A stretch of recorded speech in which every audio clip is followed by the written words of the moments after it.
تو امیر المومنین نے دیکھا، وہ عالم بتا رہے تھے کہ اس مختصر سے وقت میں بھی امام حسین نے اتنا گریہ کیا کہ امام حسین علیہ السلام کی پلکیں گر چکی، رو رو۔ ان کو بھی تسلی دی، حسین بیٹا گریہ۔ اب جب امیر المومنین علیہ السلام کو گھر میں لے کے آئے نا، کہتے امیر کو اس جگہ پر لے گئے جہاں آپ عبادت کیا کرتے تھے، وہاں پر علی علیہ السلام کو لٹایا۔ اتنے میں امیر المومنین کی بیٹیاں اپنے بابا علی کے پاس، جب علی کی حالت کو دیکھا، زینب ام کلثوم نے گریہ کیا۔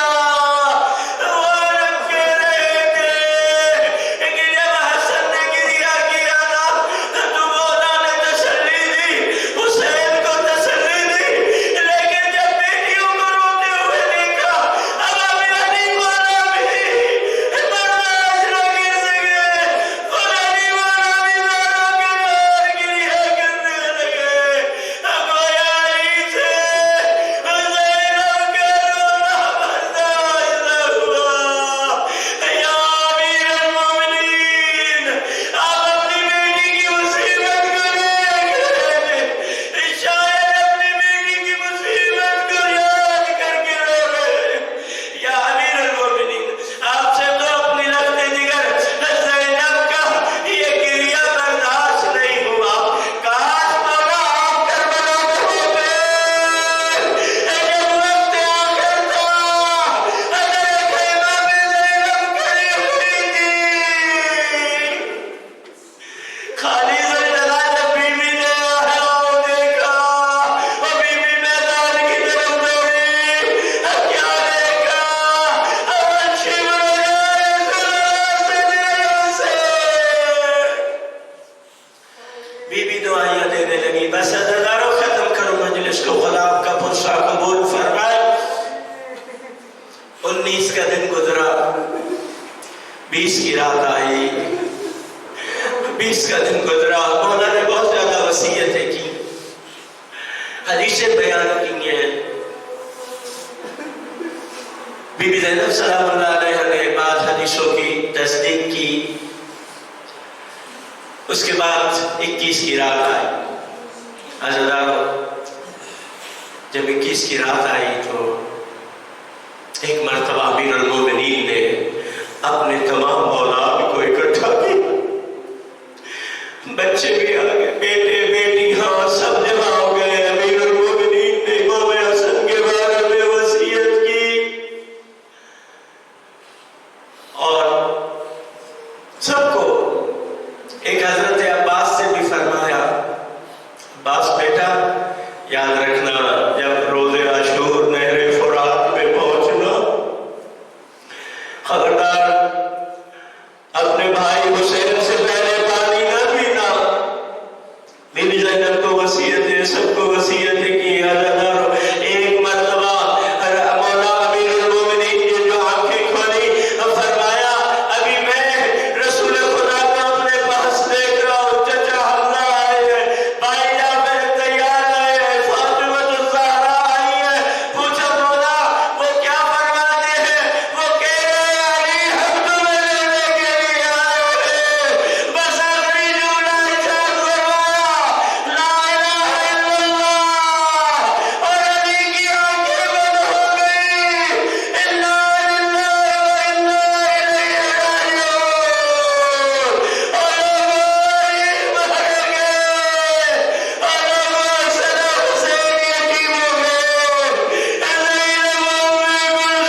بانی مجلس کا یہ صف اعلیٰ بچھایا، قبول فرما۔